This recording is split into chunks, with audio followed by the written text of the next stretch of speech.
तर विधानसभेच्या विरोधी पक्षनेत्याची निवड या अधिवेशनात नाहीच असंच दिसतंय, कारण विधानसभा उपाध्यक्ष बनसोड यांना काही काळ मोकळं बसू द्या असं फडणवीसांनी म्हटलंय. ज्या दिवशी अध्यक्ष निर्णय घेतील तो आम्हाला मान्य असेल असंही फडणवीस म्हणाले. घाई गडबडीत निर्णय घेऊ का, विधानसभा अध्यक्षांनीही यावेळेस टोला लगावलाय. विरोधी पक्ष समाधानी झाला तर कधीच प्रगती करू शकत नाही असं मग फडणवीसांनी म्हटलंय. अध्यक्ष महोदय, खरं म्हणजे प्रथेला धरून पूर्ण चर्चा होतपर्यंत मी थांबलं पाहिजे, पण वरच्या सभागृहात माझं काही कामकाज आहे.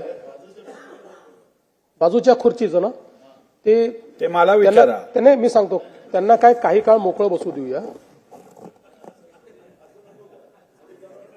बाजूच्या खुर्चीचा निर्णय ज्या दिवशी अध्यक्ष घेतील आम्हाला मान्य.